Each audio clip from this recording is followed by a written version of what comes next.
Finally, after 6 weeks of the US government's longest ever shutdown, it looks set to come to an end after Democrats caved in the Senate. The 8 Democrat Senate caucus defectors who joined the Republicans to reopen the government are facing a almighty backlash, and so is Chuck Schumer. This has been humiliating for Chuck Schumer, who's had a meltdown over this in the Senate.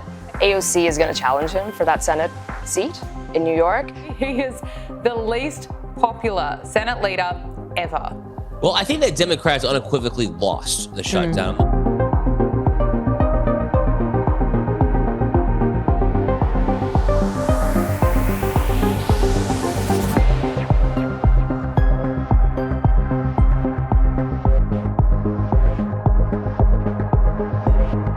Let's hear now from Jon Stewart, who doesn't feel hopeful at all. He is distraught because his beloved Democrats folded, just like his beloved Giants. Not only did the Democrats and Giants lose in the same, I can't f***ing believe it, manner, they sound the same doing it. It's natural and appropriate to feel deep disappointment. Disappointing outcome. It was not the result many of us wanted. Want to get the results that you hope for, and came up short. It never feels good to come up short. We came up short, and that was a tough one. You learn and you prepare to do better in the future. You're always learning and trying to be better. Well, not enough wins. Not enough wins. We will win. We will win. We will win. We won't rest. We won't rest.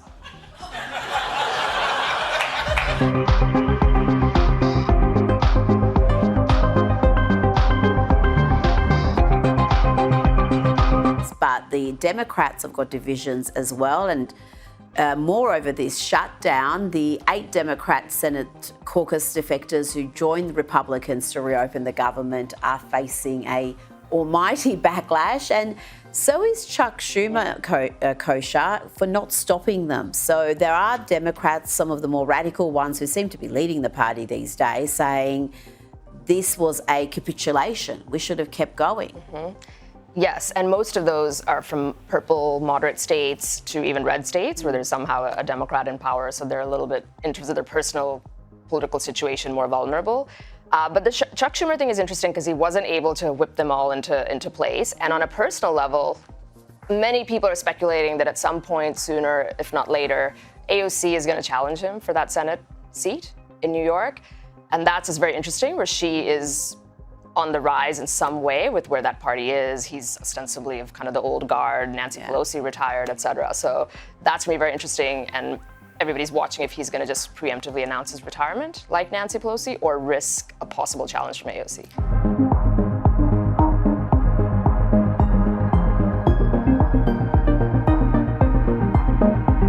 Finally, after 6 weeks of the US government's longest ever shutdown, it looks set to come to an end after Democrats caved in the Senate.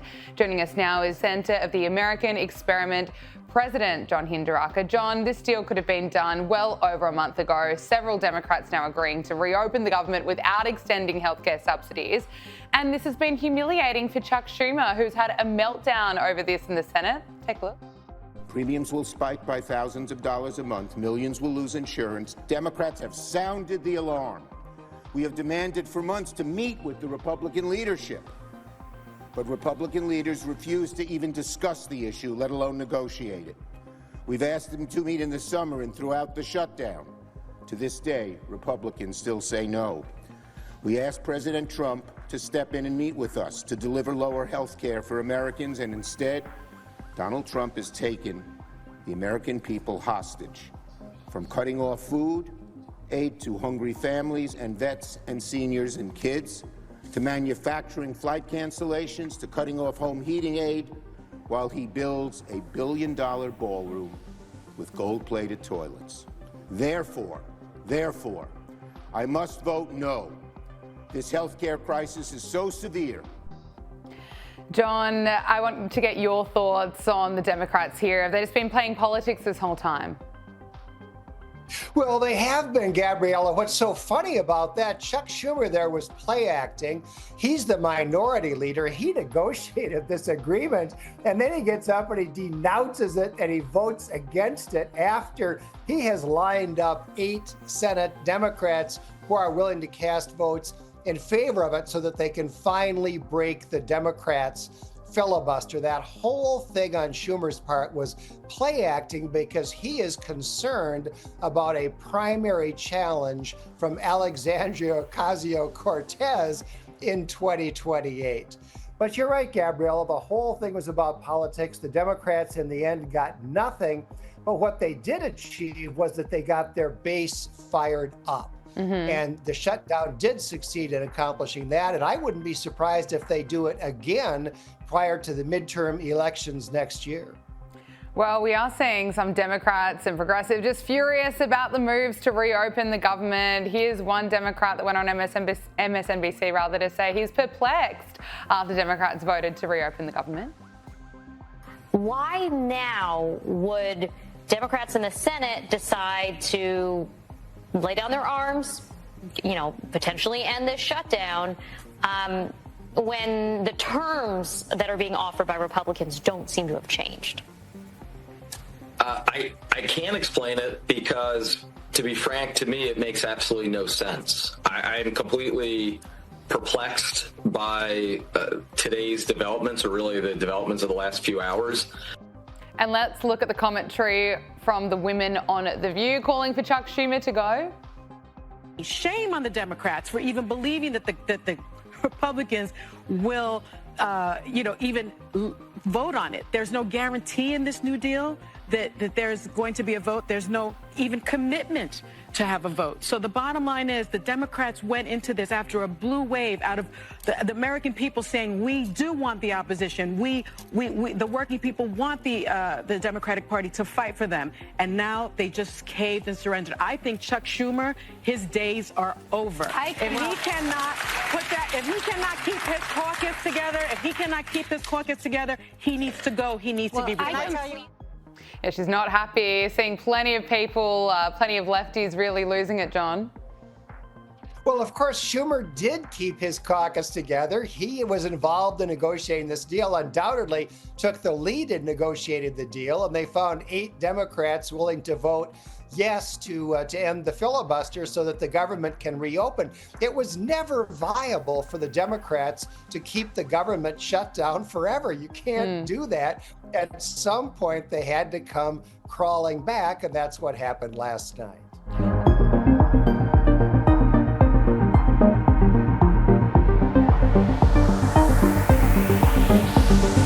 Let's talk about the government shutdown that's finally coming to an end. And here's Ana Navarro on CNN making some pretty wild claims about the Democrats and then getting fact-checked by Scott Jennings. Look at this. I know a lot of Republicans. I know a lot of Democrats. They're cut from different cloths. Democrats simply don't have the cold-heartedness necessary to see people suffering and just say, let them eat cake. Yeah, but then they are not the types that they voted repeatedly to do it. I mean, you just heard Democrats. And what was Donald Trump doing in the meantime? He doesn't have a vote in the legislature. No, he's the president of the United States. He's the most powerful president with Republicans in my lifetime, Scott. He never once even told them, come back to Washington. We just played Democrat. You guys have been out of Washington for a month and a half. Correct. A month and a half. We just played Democrat after Democrat admit that the Democratic plan to prolong the shutdown was causing, quote, suffering. That was their words, not mine. Democrats themselves realized the tactic of suffering was no longer something they could personally stomach. That was their party, not Republicans. Alex, how damaging is this for the Democrats when they clearly prolonged the shutdown? I mean, they could have ended it weeks ago. I would be so frustrated as a Democrat this week because they came off of an excellent week, maybe one of the best weeks for the Democratic Party in ages. With the aftermath of the elections, they had the wind at their back, and then the manner in which this shutdown ended just completely arrested it. And the past 36 hours have just been awful for Democrats. I don't think, to Ana Navarro's point, any American cares if Mike Johnson kept the House of Representatives out of session. That is inside baseball. Nobody cares outside of Washington, D.C. Nobody cares in Washington.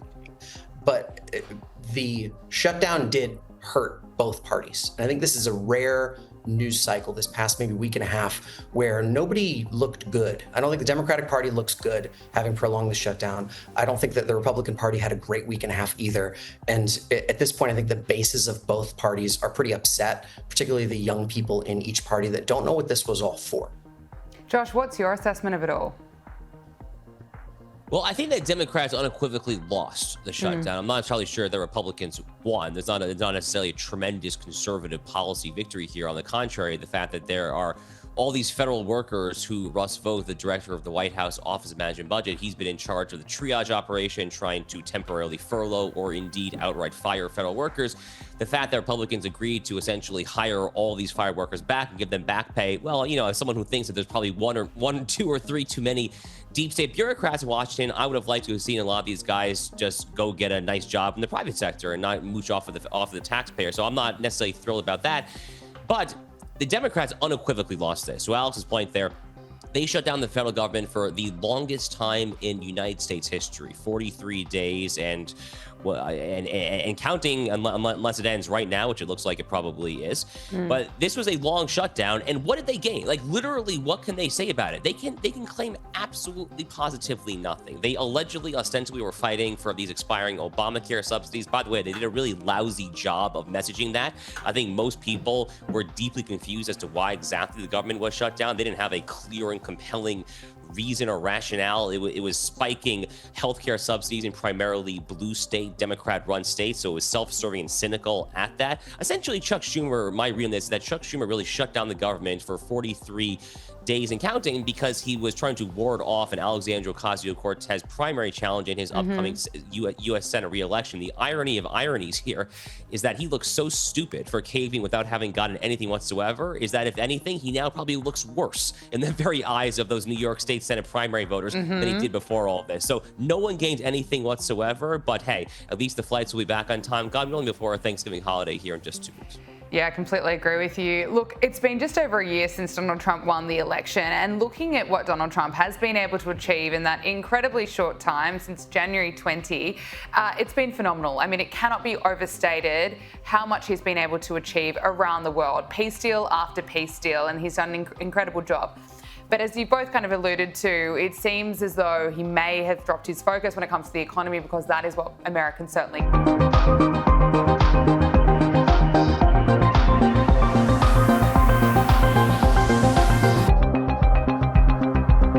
Let's talk about the government shutdown that's finally come to an end, dragged on for well over a month because of the Democrats. And it's been revealed by Axios.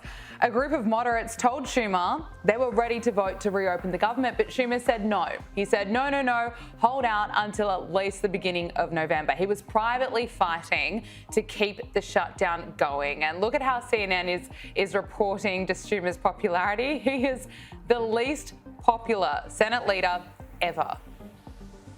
What about Democrats nationwide feeling about Chuck Schumer? I think the word of the day is terrible, terrible, terrible, terrible. To quote another Charles Barkley when it comes to Chuck Schumer, look at this. Least popular Dem Senate leader ever. I looked at all of the polls going all the way back since 1985. The one who has the lowest rating among Democrats is, in fact, Chuck Schumer. Look at this. He's underwater with Democrats.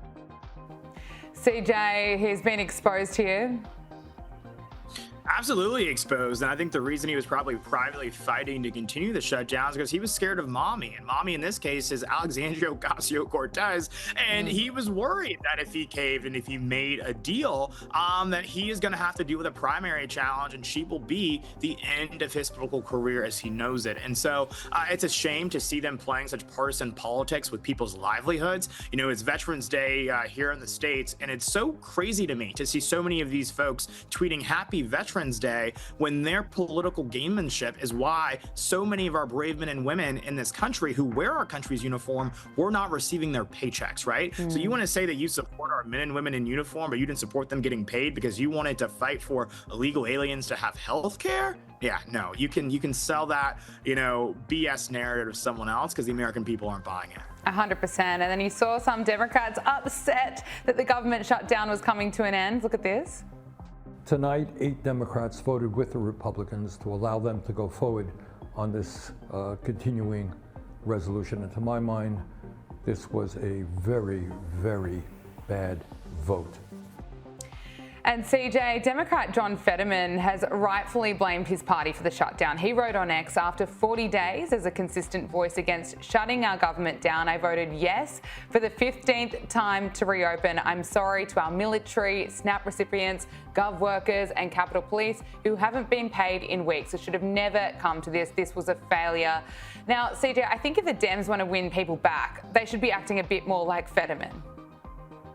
I think so, but I think Fetterman's acting like a Republican, so that might prompt a little bit of an identity crisis for a lot of them. Yeah. You know, I think that the Senator Fetterman needs to stop playing footsie to the Republican Party and just come on over. You know, you are in the political wilderness of your own political party. They've basically excommunicated him for having common sense, which apparently is a crime in that party. And I think that, you know, over the course of the past few weeks, the guy's been speaking truth to power. It absolutely is insane. Again, to see them playing political gamesmanship, political games with people's livelihoods, their ability to provide for their families, put food on the table, closing their children's back. Democrats cared more about putting the interests of illegals first than they did about hardworking, everyday Americans. So I think Fetterman's absolutely right to call out his own party, but I think he's got to put his money where his mouth is and maybe make a change if that's how he's really feeling. Well, President Donald Trump did not hold back when he spoke about Schumer and the Democrats. He thought he could break the Republicans, and the Republicans broke him. But he did think that we have good policy, they have bad policy.